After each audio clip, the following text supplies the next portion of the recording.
देखो निक एग्जामिनेशन, बच्चे के जन्म होने के बाद में हमने हेड तक का पढ़ लिया था, इसके बाद निक के बारे में। निक की लेंथ देखेंगे शॉर्ट होगी या लॉन्ग होगी। अब नॉर्मलिटी होगी तो क्या बोलेंगे, टॉर्टिकोलिस। टॉर्टिकोलिस में गर्दन होती है वो इस तरीके से हो जाती है, ठीक है ना।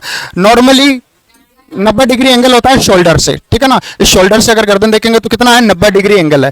बट कंडीशनल क्या होता है, टॉर्टिकोलिस जो एक मसल्स होती है जिसका नाम होता है स्टर्नोक्लेडियोमास्टोइड मसल्स, इसमें ट्विस्टिंग हो जाती है, डैमेज हो जाती है, या इसकी नर्व डैमेज होने की वजह से टॉर्टिकोलिस देखने को मिलता है। ये देखो यहाँ पर बच्चा है, इसके अंदर टॉर्टिकोलिस देखने को मिल रहा है, क्लियर है। और किसकी वजह से हुआ, मसल ट्विस्टिंग, नाम स्टर्नोक्लेडियोमास्टोइड।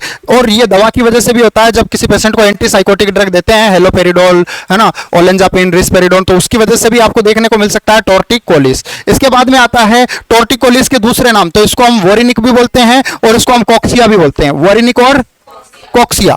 अगर टॉर्टिकोलिस की बात करें तो ये देखने को नहीं मिलेगा, एलएससीएस करेंगे तब, है ना। अगर सिजेरियन सेक्शन करते हैं तो देखने को नहीं मिलेगा। वेजाइनल डिलीवरी होगी उसमें देखने को मिलेगा, क्योंकि बेबी का हेड डिलीवर होने के बाद में उसको प्रेशर के साथ में बाहर निकाला जाता है, जिसकी वजह से खिंचाव बनता है और स्टर्नोक्लेडियोमास्टोइड मसल्स में आपको डैमेज देखने को मिलता है। डैमेज होगा जिसकी वजह से आपको टॉर्टिकोलिस देखने को मिलेगा।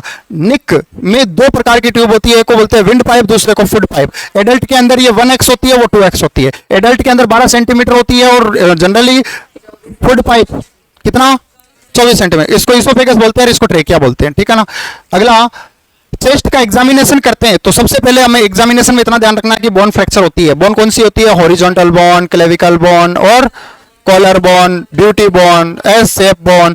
ये बोन टूटने के चांस बन जाते हैं। इस बोन का सबसे पहले निर्माण होता है 6 वीक में। जेस्टेशनल एज में बनने वाली पहली बोन कौन सी है, यही है।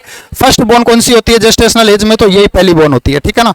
और यही डिलीवरी के टाइम पर सबसे ज्यादा टूटने के चांस बनाती है। जब हम चेस्ट का असेसमेंट करेंगे तो हमारा फोकस किस पर जाएगा, फ्रैक्चर पर। और फ्रैक्चर किसका होगा, क्लेविकल का। मोस्ट कॉमन फ्रैक्चर पूछ ले तो क्लेविकल। दूसरे नंबर में बात करें तो रिब्स होगी, दूसरे नंबर में बात करेंगे तो रिब्स। अब देखो रिब्स फ्रैक्चर क्यों होती है, क्योंकि गर्दन इस तरीके से है, बच्चे की डिलीवरी होती है इस तरीके से, पर जो बोन है वो इस शेप में है, तो जनरली फोर्स किसके ऊपर ज्यादा लगता है, इस बोन के ऊपर, तो टूटने के चांस ज्यादा बन जाते हैं। यही बताया था अभी। अगला देखो चेस्ट सर्कमफेरेंस नॉर्मली कितना होता है, नॉर्मली होता है 30 से 32 सेंटीमीटर, एक साल पर 45 सेंटीमीटर, ठीक है ना। और जो निप्पल होती है जिसको हम बोलते हैं ब्रिस्ट बड्स, ये नॉर्मली होती है 5 सेंटीमीटर। प्री टर्म की बात करेंगे तो 5 mm से कम होगा, 5 mm से कम, नॉर्मली 5 mm होती है, 0.5 सेंटीमीटर, ठीक है ना। अगर इन निपल में अबनॉर्मलिटी की बात करें तो ध्यान देना, एक आता है अमेजिया। अमेजिया का मतलब होता है निपल प्रेजेंट है पर मेमोरी ग्लैंड उसके अंदर एब्सेंट है। एथेलिया, एथेलिया का मतलब है मेमोरी ग्लैंड प्रेजेंट है पर निपल एब्सेंट है। और एमास्टिया, एमास्टिया का मतलब होता है ब्रिस्ट पूरा एब्सेंट है, ना तो बर्ड्स है, ना निपल है, ना मेमोरी ग्लैंड है। इसके अलावा मास्टाइटिस का मतलब है इन्फ्लामेशन ऑफ ब्रिस्ट। इसके अलावा हमने इसका भी देख लिया था, एमास्टिया, ठीक है ना। No nipple, no mammary gland, absence of breast, या फिर फ्लैट टाइप का चेस्ट होता है। इसमें इंटरकोस्टल मसल्स, जो चेस्ट होता है उसके रिब्स होती है, उस रिब्स के बीच में पाई जाती है इंटरकोस्टल मसल्स, ठीक है ना। और इंटरकोस्टल मसल्स होती है उसके अंदर डिस्ट्रेस होने के चांस ज्यादा रहते हैं इन्फेक्शन की वजह से। इन्फेक्शन होगा तो जनरल डिस्ट्रक्शन देखने को मिलेगा, रिट्रैक्शन होगा। क्या होगा, रिट्रैक्शन। अगर चेस्ट की बात करें तो चेस्ट में साउंड आपको सुनने को मिलेंगे। नॉर्मली 3 साउंड होते हैं, ब्रोंकियल, ब्रोंकाई और वैस्कुलर। जो ब्रोंकियल साउंड होता है वो ट्रेकिया से सुनने को मिलेगा, ट्रेकिया पर स्टेथोस्कोप लगाकर हम सुनेंगे, ठीक है ना, नॉर्मल साउंड है। दूसरा ब्रोंकियल साउंड है तो उसको आप हियरिंग करेंगे मिड पोर्शन से, मिड बीच में रखकर, ठीक है ना। और वैस्कुलर साउंड है तो उसको आप लंग्स से साउंड सुनेंगे, यहां से साइड से, किनारों से, ठीक है ना, तो वहां से आप सुनेंगे वैस्कुलर साउंड, ठीक है ना। ये 3 साउंड होते हैं। अगर अबनॉर्मलिटी की बात करें तो वीज साउंड है, जो लोअर रेस्पिरेटरी पाथवे के नैरो होने की वजह से आपको सुनने को मिलता है, वीजिंग साउंड कहलाता है। कौन सा, क्रैकल साउंड वो साउंड होता है जिसमें पल्मोनरी एडिमा आने की वजह से सुनने को मिलता है। कौन सा, स्ट्रेडोर वो साउंड होता है जिसमें लेरेंजियल ऑब्स्ट्रक्शन की वजह से सुनने को मिलेगा। किसकी वजह से, और लास्ट ग्रंटिंग साउंड वो साउंड होता है जो रेस्पिरेटरी डिस्ट्रेस की वजह से देखने को मिलता है। अब कुछ कंडीशन है जिसके अंदर साउंड आता ही नहीं लंग्स का, जैसे एटिलेक्टेसिस जिसमें एल्यूलाई कोलैप्स हो जाती है, जैसे न्यूमोथोरेक्स जिसमें एयर ट्रैपिंग हो जाती है प्लूरल कैविटी में, ठीक है ना। इसके अलावा एब्डोमिनल एग्जामिनेशन करते हैं तो एब्डोमिनल सर्कमफेरेंस आता है सबसे पहले। नॉर्मल वो होता है 31 से 33 सेंटीमीटर, ये नॉर्मल होता है। कितना है, 31 से 33। ये इक्वल होता है किसके, चेस्ट सर्कमफेरेंस के, किसके। और असेसमेंट करते हैं एब्डोमिनल वाल को। कहीं ऐसा तो नहीं कि वाल से कोई ऑर्गन प्रोट्रूडेड हो रहा है, बाहर की तरफ निकल रहा है। प्रोट्रूडेड का मतलब बाहर की तरफ कि कोई ऑर्गन ऐसा तो नहीं जो बाहर की तरफ निकल रहा है, जैसे हर्निया वर्निया होता है ना। इसके अलावा हम अम्बिलिकल कॉर्ड का असेसमेंट करेंगे तो जब जेस्टेशनल पीरियड हो उस समय वसल्स है ना, अम्बिलिकल कॉर्ड में कितनी होती है, 4 होती है, 2 आर्टरी होती है, 2 वेन होती है 20 वीक तक।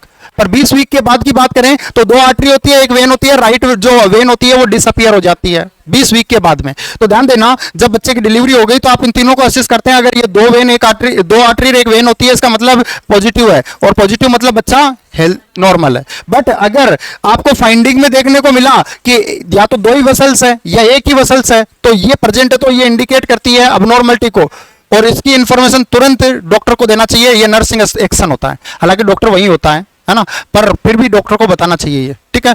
अगर अम्बिलिकल कॉर्ड के अंदर रेडनेस कलर आपको देखने को मिल रहा है, और कौन सा रेड कलर, तो वो इंडिकेट करता है इन्फेक्शन को। इन्फेक्शन होता है तो हम फिनिसाइटिस बोलेंगे, ओम्फलाइटिस बोलेंगे। फिनिसाइटिस होगा तो इन्फ्लामेशन कहलाएगा अम्बिलिकल कॉर्ड का, ओम्फलाइटिस होगा तो जो सराउंडिंग टिश्यू है उनका इन्फ्लामेशन कहलाएगा, ठीक है ना।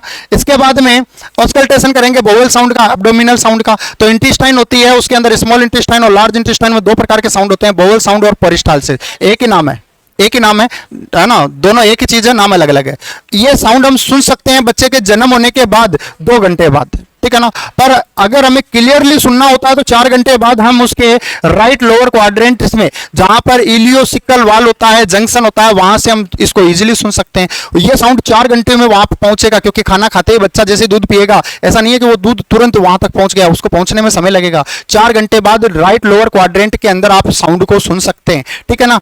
और अगला पॉइंट, अगला फर्स्ट स्टूल पास होती है बच्चे का, न्यूबॉर्न की फर्स्ट स्टूल न्यूबॉर्न की फर्स्ट स्टूल होती है, उसको क्या बोलते हैं, मिकोनियम। मिकोनियम का कलर कैसा होता है, ग्रीनिश कलर का होता है। पास होता है 24 से 36 घंटे के अंदर। 36 घंटे में अगर पास नहीं हुआ तो नर्स को डाउट जाता है किसके ऊपर, मेगाकोलन के अंदर, जो एक प्रकार की क्या है, कंजेनाइटल अबनॉर्मलिटी है। कंजेनाइटल अबनॉर्मलिटी में एनोरेक्टल माल फॉर्मेशन होता है। क्या होता है, एनोरेक्टल माल फॉर्मेशन होता है, जिसमें मेगाकोलन आपको ये देखने को मिलेगी। 95% 24 घंटे के अंदर बच्चे को स्टूल पास हो जाती है, मिकोनियम पास हो जाता है, पर 5% बच्चे ऐसे होते हैं जिनके अंदर ज्यादा समय लग जाता है, 24 घंटे से ज्यादा। बात समझ में आई?